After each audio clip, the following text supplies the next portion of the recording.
So that's what it was on, right? You didn't change anything. And what was it on?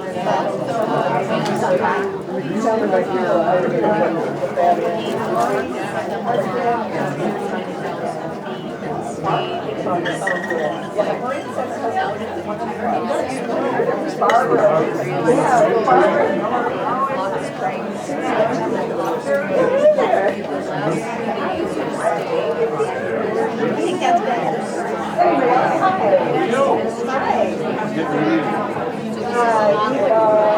Richard.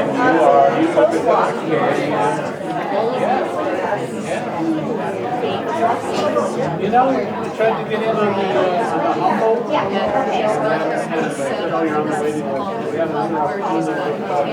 So once we get in the first program, is it something I can figure out how to do? Yes, just the right button, just on a touch screen. Okay. And you can see it's the lights.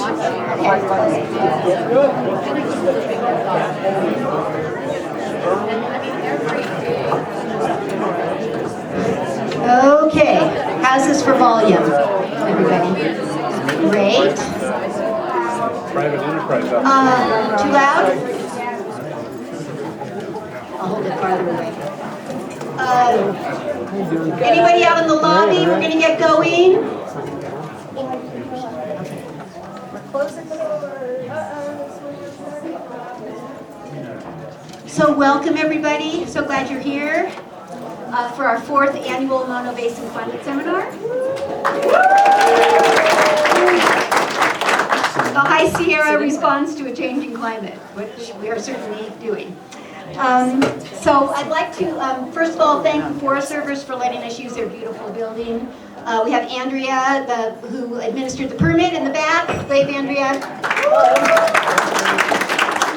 Thank you for having us and being such a gracious host. Thank you for all the other staff in the building, the National Park people, the Eastern Sierra Interpretive Association. They've all been just wonderful helping us out. Also the volunteers in the blue shirts who have been greeting you and selling t-shirts. And feel free to talk to any of us about what 350 Mono is and what we're doing. We formed this group in late 2015 and with just a few people. I think there were 8 people at our first meeting. So it's really wonderful to see just 4 years later that we have events, we have a solar pavilion, we're later. We have 7 wonderful young people that went to Washington, D.C. From Rebinding High School. So we'll hear more from them in just a minute. So we're really excited. So the volunteers we have an email list on our back table. And we'd like anybody that's not on the list that hasn't been getting 350 emails, please leave us your email today and we'll get you on the list. We also have a donation can, and that money that you put in the donations will all go to the expenses of this event, helping people out, the speakers with gas money, money for camping, various things like that. So that would be wonderful. And these t-shirts that some of us are wearing, There is no Planet B, are on sale for $20.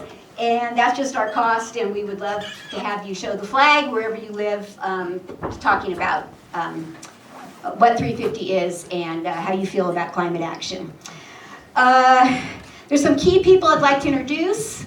Deb in the back is our technical wizard, and literally we could not do this without her. Thank you, Deb. Is Bob Gardner here yet? Bob Gardner will be here later. He's our District 3 Mono County Supervisor. And I see Dave Marquardt from State Parks just walking through the door. Wave, Dave. Dave Marquardt. He's he's a major mover and shaker of the Bird Festival, of which this is the first event. And I'd also like to introduce Wendy Grzeski. I just saw Wendy come in. Wendy, thank you. She's with the Mammoth Times, who has been wonderful about helping us publicize all of our climate events. So thank you very much, Wendy and the Mammoth Times. Regine, are you here? We have the president of the Electric Auto Association. She's been helping us round up all those beautiful Teslas that you're going to see during the break, or you saw as you came in. So there is an auto show going on out front. Kitty, are you back yet? Okay, we also have Kitty. She'll be here later. She was the one that facilitated from Adopt a Charger getting our beautiful new car charger in Hess Park, which is just down the street. So after our seminar here today, we're going to move to Hess Park and celebrate the new car charger. You're all going to get to see it. And just at 12 o'clock, we had a meeting with the county and agreed we don't need to widen the sidewalk to install the car charger. So that's the good news. Yay! Okay, so yeah, I mentioned we have our students that just went to Washington, D.C. They literally got off the plane yesterday in Reno, and so they're fresh off the plane from their wonderful experience with Citizens Climate Lobby. Thank you. I know a lot of you in this room were donors. We raised over $3,000 to pay for all their plane tickets and some of their expenses for their trip. And we're just super excited that 7 of our young people from Levining High School wanted to go to Washington, D.C. and fight for their future and climate action. So I'm going to turn it over, a couple of housekeeping things, and I'll turn it over to Caelen. If you could all turn off your phones so we're not interrupting the speakers with phones ringing, that would be wonderful. And also we have the bathrooms. I think you've all figured out the bathrooms are out in the lobby. There's more than one stall in each bathroom, so there shouldn't be a lot of waiting. We have 2 breaks planned. And if you do need to go out when it's not a break, if you could be careful and gentle with closing the door, because if you just let her rip, it makes a big thunk, and it just disturbs the speakers. And also thank you, Kevin. You'll meet Kevin later. He's one of our speakers. Kevin is videotaping. So if you have, we're going to put it all on YouTube, all the programs today. So if you have a particular one you'd like to share with your friends, it will go out into the world on YouTube. And thank you, Kevin, and the Mona Lake Committee for doing that. You ready, Caelen? Okay, here we go.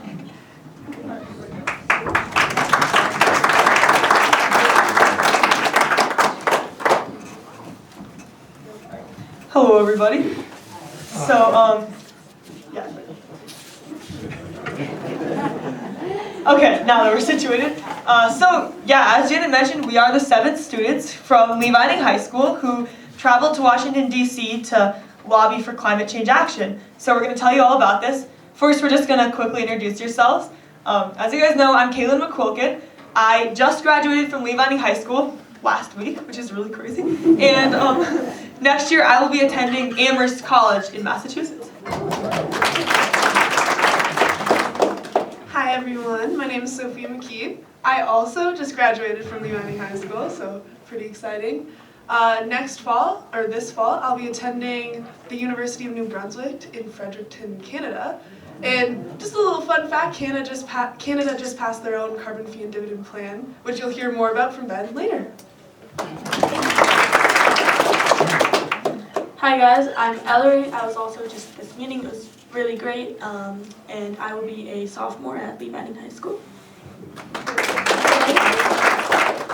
Hello, I'm Fiona, and I'll be a junior. Hello, I'm Andres Dian, and I will also be a junior. Hello, I'm Eva Francavilla, and I'll also be a junior. Hi everyone, I'm Ben Treffry, and I'm going to be a senior at Levining High School next year.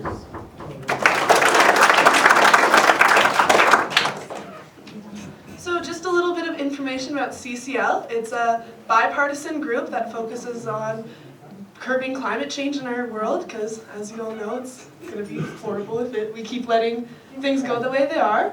They are really focused on the carbon fee and dividend plans, and they just came out with a bill this year, which was really exciting, and Ben will tell you more about that. So right now, there's actually a House bill, HR 763, the Energy Innovation and Carbon Dividend Act, that will be instituting the solution that CCL advocates for if it's passed. So the solution, the carbon fee and dividend, is, so it's a fee on carbon that gets us out of the situation where polluting is free, because it shouldn't be. But at the same time, instead of being like a tax, which would put more strain on especially low-income families, it pools together all the money that's collected from the fee, splits it up evenly, and returns it to households at the end of the month. So 7 out of 10 households would actually be better off financially rather than worse off as they would be with just a plain tax. And so it's because lower income families use less carbon and have a smaller carbon footprint, it will be a progressive situation, which is always good. And so it's a bipartisan bill. Obviously, right now it's mostly Democrats co-sponsoring it because Democrats are like more in on the issue of climate change, but CCL has many conservatives part of our organization, and so this bill is also co-sponsored by 1 Republican so far, and hopefully we'll get more in the very near future. And so yeah, look for updates on this bill in the future because it's really exciting. Last year when Sophia and I went to the conference, we didn't have a bill out, now we do. So it's really exciting.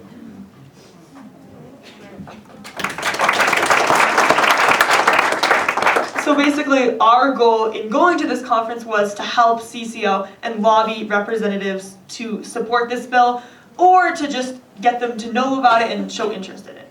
So now we're just going to talk about our experience. So this is us traveling to the conference.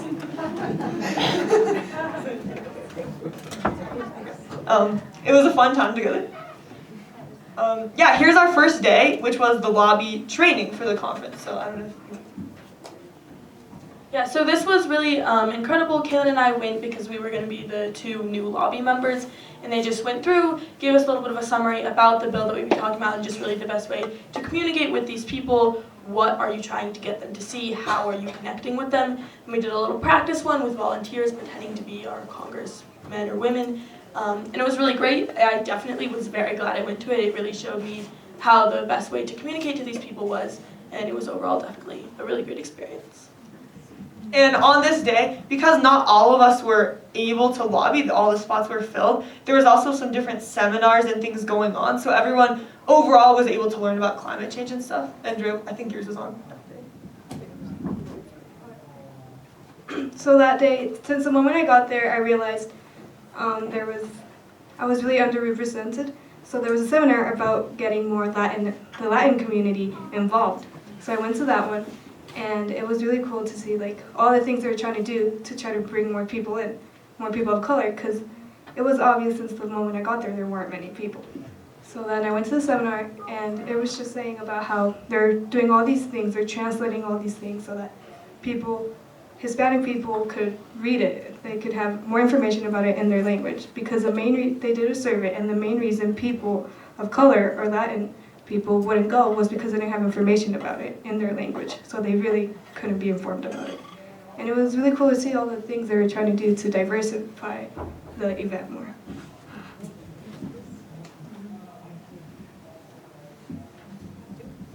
So day 2, we get there, we're all excited, a little bit more sleep than coming straight from the airport.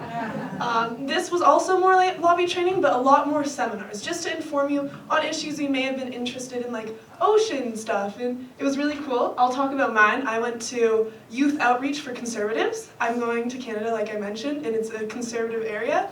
But the thing about climate change is it's not going to pick and choose. It's going to affect us all, whether we're conservative, Republican, Democratic, or liberal. And that's a big thing, and this plan, the carbon fee and dividend, is based in a free market, and we really are trying to reach out and get Republicans and conservatives on board. So that was really cool to learn about that and how to reach them and approach them and talk to them about what they're interested in with this plan. So on the second day, I went to a panel about the Green New Deal, and there were 2 women talking about, or they were from the organizations Sunset and New Consensus, and they were talking about why they support the Green New Deal, and I learned about why the law might work. On the second day, I went to a panel about how we are polluting our oceans, but not only that, we're polluting inland water, bodies of water. And living in an area like this, surrounded by lakes, I took interest. And they were talking about how they want to spread awareness of how we, from inland, can also help clean all of our water, not just the ocean. So then I went to a panel as well about climate justice. There were 3 different speakers showing their unique perspectives, and there was really a kind of heartbreaking story about this man who lives in the Oceania area, and he told us the story how his islands are getting covered up, his father's village had completely sunk, his niece had died from water contamination, so it was really a very real application that made us see quite clearly this is happening right now, and we need a solution because some people are already being drastically affected.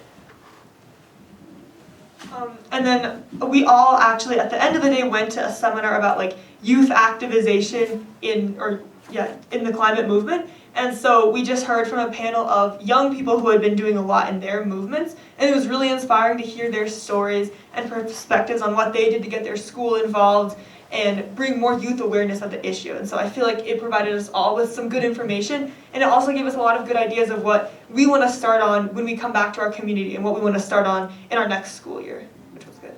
And then I think we missed Ben, but he went to a panel explaining about the bill, so I think. And in this really quickly photo, that's the former of CCL, and he talked to us for 30 minutes about how inspiring it was to see so many students involved. So it was really a unique and incredible experience. We got a lot of recognition for being young people there. They had been doing a lot of work to bring in more youth, but the majority still was older people, and so I think the founder was so excited to talk to us because he was like, you know, this is the future.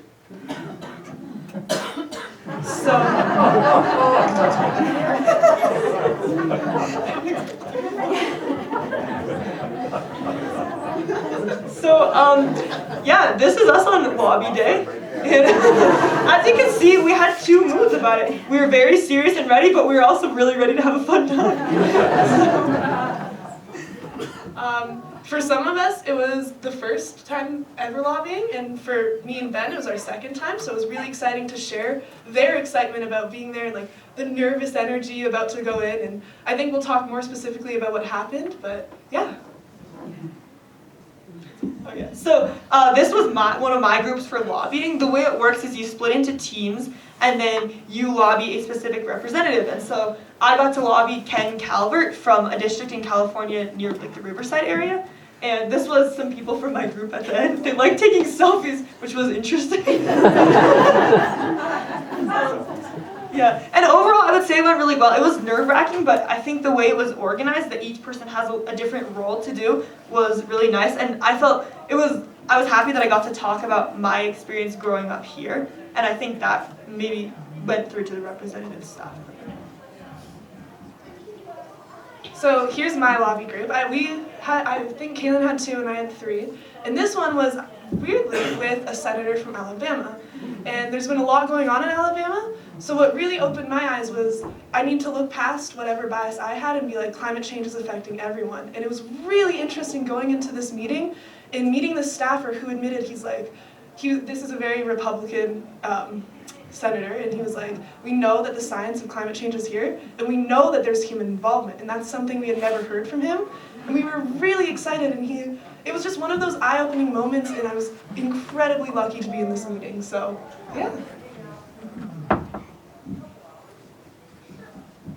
So I think the highlight of lobby day for me is I got to meet with Representative Susie Lee of Nevada in person, and it was supposed to be a 10-minute meeting, but it actually took more like 15 or 20 minutes, which was great. And she was just like, it was just a great experience because she was really, really a nice person and a great representative. She really listened to us, and at the same time, she didn't really know much about CCL beforehand, so I felt like we were really having an impact as opposed to just preaching to the choir. And so it went really well, and the lobby group I was with was just a bunch of people who worked really well together, so that was definitely like showing me that lobbyists aren't always paid by the oil industry. It's a lot of volunteers like CCL, and it was really awesome. So then we also lobbied Paul Cook, who is our local representative. So we met with his staff member and we had an interesting conversation. The staff member wasn't a huge supporter of this bill, but when we brought up some other secondary asks about other bills, she did seem definitely more interested in those. And she had some reasonable points. So it was interesting. We had a good discussion, and it did feel like we were learning things on both sides to think, how can we make our arguments better, and how can we learn from these interactions, and then be able to better communicate with her in the future. Yeah, one of CCL's main goals with the lobbying is to allow the representative or the staff member to talk for more than half of the time, because it's more important than just debating it, to understand where they're coming from and why they believe what they do, so that we can work on the way that we talk about the bill with them so that it's easier for them to support it. And so it's a lot of open-ended questions like, what can we do in our district to make it easier for you to support this bill? Or what do you know about this bill? Stuff like that. So yeah, and we're trying to set up a meeting with Paul Cook in the district sometime in the future. Sophia's working on that right now. So that should be exciting because we've never actually gotten to meet with him face to face. And yeah, this is all of CCL here with the Capitol. It's pretty amazing.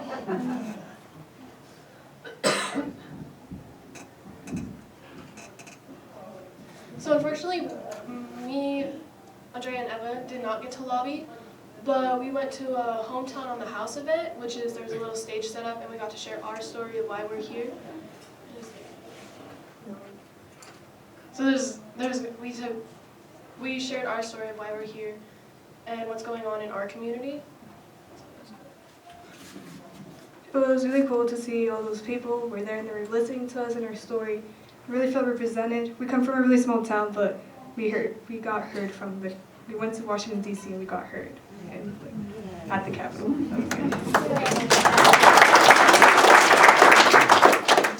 It was also really interesting to only see like us as kids speaking up there, because mostly we heard stories from adults who moved to places on the East Coast or adults from California, and it was really cool to see us represent the youth in climate action.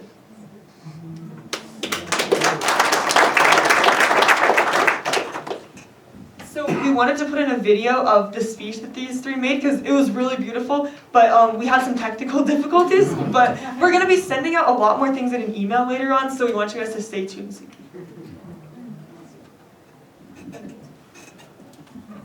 So while they were lobbying, we had some free time after the Hometown House event, so we went through and walked down so we got to see the Washington Monument and then the Lincoln Memorial, and that was really great. Okay. And then Ellery had to leave after the Lincoln Memorial, but after that we went to a little restaurant. We went to the White House, took a couple pictures, and we went to the National Museum of Natural History.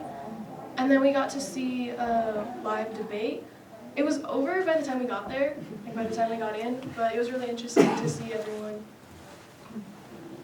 talking about, like, voting. It was just really interesting, especially we were out in the big city. It was a great experience. We finally saw the real world, not just one highway. It was definitely kind of weird seeing a town or a city with more than 300 people. But it was nice to see places that were built when our country was formed. But yeah, it was nice to see something that I didn't know already.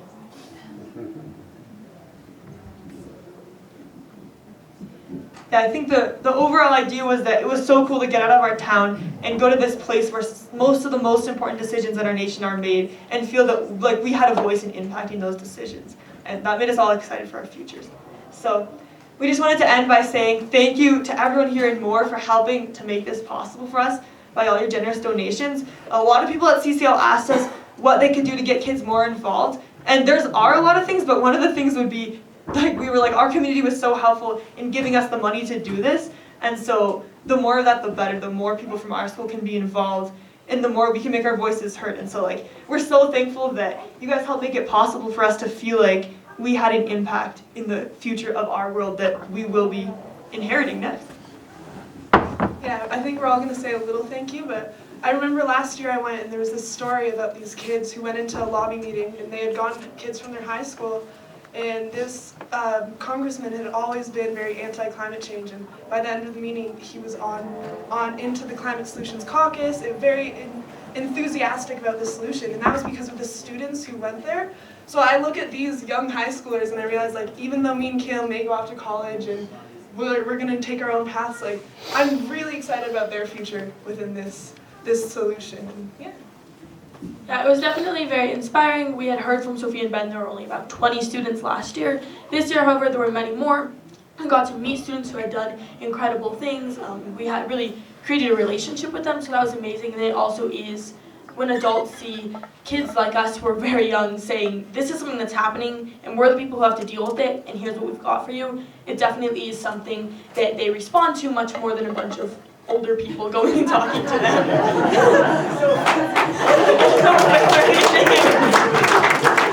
Obviously the older people are great too.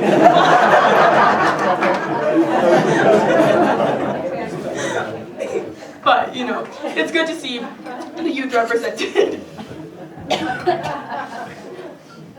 Because it was just a really great experience, and I love seeing how many people, older and younger, who want to make our future better. It was just a great experience. Yeah, I'm really thankful. This was an incredible experience. Not only did I get to go and explore and went to the city and got heard, but I also learned a lot of things that I can bring back to my community and get my community more involved, and that was great. Like Cael said, how people asked us how it was possible to get so many high school students to DC to represent the youth. And it's having a community like ours who want to send kids to DC, who want to involve our high school in climate action. And I'd just like to thank you guys for making it possible to send all of us, not only 2 or 3, but all of us to go and represent our community in DC. Yeah, so thank you all for, whether you donated or not, thank you for being here and helping be a part of the solution. Last year, Sophia and I had a great time, but it was just the 2 of us, and so I'm really glad that this year we got to bring more students, and I guess a lot of other high schools and colleges got to bring more students as well, because as Ellery mentioned, they were way more youth than last year, which really shows the nature of CCL, how they're really inclusive. There's more diversity in every way just from this conference compared to last year. So thank you all, and if anyone has any questions about the Energy Innovation and Carbon Dividend Act or about CCL, during the breaks or whenever we have a moment you can talk to me, I'd be happy to answer any questions, or really anyone here who's at the conference. Also, I just want to mention that these students all presented a resolution to the school board in March, I think it was, which we hope you guys are going to pursue next year, to get our local school board more on board with climate action and form a committee. So look forward to that. I think we're going to have to cut it off, guys, but please check in with the students during the break.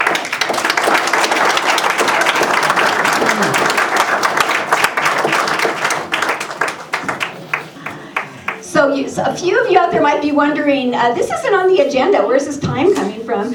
But I forgot to mention that Chris from the Bishop Paiute tribe had an injury and isn't able to come today. So we have an extra half hour, so the time is more relaxed, and it worked out that we could give the students more time. So I'm just thrilled to introduce Ellery, who you've already met, and looks like we already got the right show up. Ellery's going to tell us about her award-winning science project. Alright. Hi everybody, I'm Ellery, like I said before. So this year I brought my science fair project about glacial melt all the way to the ICEF International Science Fair in Phoenix, Arizona. So it was an incredible experience. I got to meet people from about 30 different countries all around the world. It was really incredible to, my science fair board across me was a girl from the Philippines. So it was just incredible to really see so many different perspectives about science, and then it was really just inspiring to be surrounded by so many students from freshmen to seniors who were all really interested in the same things that I was. So it was overall an inspiring experience. And then also, Many of you out here were really helpful to me in the science fair project. My dad, Jeff, you were great helping me out in the field. Maureen and Robbie, you're somewhere out here. They were extremely helpful in helping teach me to use GIS, which is a geographical analysis program. Greg Stock isn't here right now, but he was also super helpful in introducing me to the method I use to measure streamflow. And then Connie Millar, my science fair advisor for many years now. You're always great, and I can't thank you all enough. So to get started, living here in the mountains, I've always been surrounded by glaciers, so I was curious to see if glacial melt patterns were changing streamflow. So I hypothesized that because glaciers are melting, watersheds with glaciers in them would have a greater streamflow than those without. So to test my hypothesis, I measured streamflow in 3 different watersheds in the Sierra Nevada mountains: Glacier Creek, Walker Creek, and Virginia Creek. Now, for this to be a fair comparison, there were a few variables I looked at and then did my best to eliminate. So I looked at snowfall, elevation and area, and then experimental timing details. So for elevation and area, I learned to use ArcGIS, which is a geographical analysis program, and I created these diagrams that you can see before you. So here is Walker Creek, Glacier Creek, and then that is Virginia, and then here I am using the program. So using this, I created these graphics, which you can see here. So this is showing the elevation profile of Glacier Creek watershed. You can see that the blue is the lower elevation, and then the red is the higher. Then this is Walker Creek, and that's Virginia. So using GIS, I was able to pick measurement points to measure the stream flow, so my watersheds would all be of a similar area. That ended up being very successful. They were all around 4,500 square kilometers. So then I also used GIS to determine if their elevations were similar.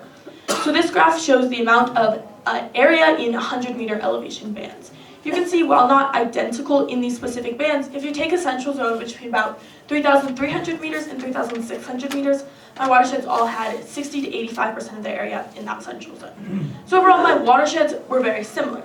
So then the other big thing I looked at was the snowfall. Obviously, it's snowing a ton in the winter, and when that snow melts, it is the largest contributor to stream flow. So I waited until early fall after that snowfall was done so that there wouldn't be any other contributors to stream flow, and Dana Glacier was really the only one. I also did check satellite imagery before going out to ensure that that was the case. So once I got into the field, I had to measure the stream flow.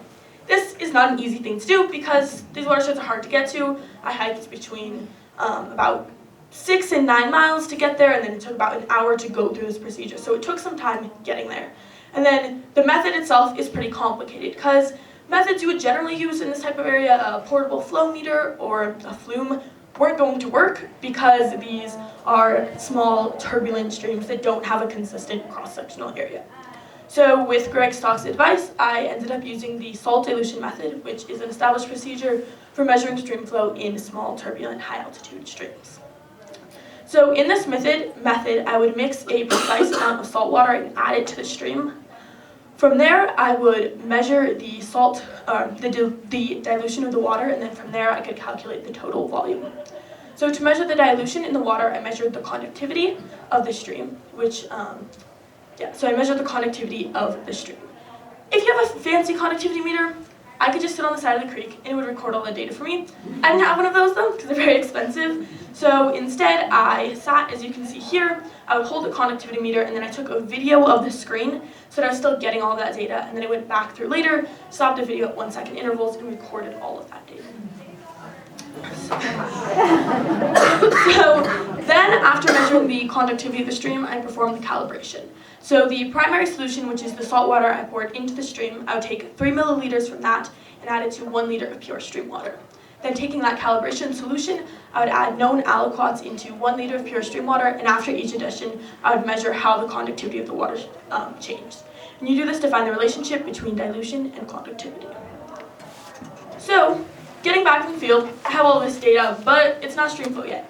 So the first thing I did is I went through those videos. I spent about 4 hours going through, stopping it, getting all of that data, and I created these graphs, which you can see here. So this is the conductivity at Glacier Creek. you can see, so the salt comes through, it peaks, and then it fades out. This is a similar trend you see in all of them, but Glacier Creek's conductivity is much lower. It's getting up to just 300 microsiemens, whereas the others are past 800. So just from looking at these conductivities, you get the idea that Glacier Creek is much larger because there's been more dilution, so the salt conductivity is lower. But to get a precise number on that, you use this formula. So this formula takes the total volume of the primary solution, which is what you poured into the stream, and divides it by K, the calibration constant. So from my data in the field, during my calibration, I would record in my notebook how the conductivity changed after each addition of salt water. And then taking that data, I put it into an Excel and created this graph. This graph, K is the slope of this line, which is showing the relationship between conductivity and volume. So then this part of the formula is it's taking the difference from the background conductivity at every single second. So the original conductivity of the stream before I came and added any salt to it, and that's taking the difference from at every second as the salt passed through, so that you're seeing the change in conductivity over time. So this is obviously a pretty complicated procedure, so I tested it on Parker Creek, which is a gauge stream near here, to see if my results were accurate, and I did find that they were quite accurate. From my measurements here, I found the same stream flow as what the gauge had been reading at that time.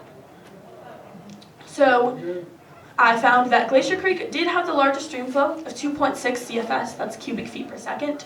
Walker Creek had the smallest of 0.2 CFS, and then Virginia Creek had a stream flow of 0.7 CFS. So Walker Creek was smaller than the other two watersheds, so I did normalize my results. I found that they only changed by a few hundredths of a CFS, so it really wasn't making a difference at all. And then all my fieldwork was successful. I didn't have any issues in measuring stream flow. Everything seemed to go as planned. So in conclusion, Glacier Creek was 11 times larger than the stream flow of Walker Creek and 4 times larger than Virginia Creek. Since Dana Glacier is really the only significantly different contributor to stream flow in my 3 watersheds, I can conclude that it was the cause for increased stream flow at Glacier Creek. Since 1885, Dana Glacier has lost 85% of its original volume. You can see the difference in these pictures. This was Dana Glacier in 1883, and this is it now. It's a drastic difference, and it's expected that it could disappear in as soon as 10 years. This means that the flows I measured on Glacier Creek aren't going to be around for very much longer. This is going to have drastic effects on the environment, because as this source of water disappears, very soon these places will not have that consistent source of water that is coming in early fall. The fish living in the stream and the environment that these streams are supporting are going to be very negatively impacted when these streams run dry in early fall, or the stream flow drastically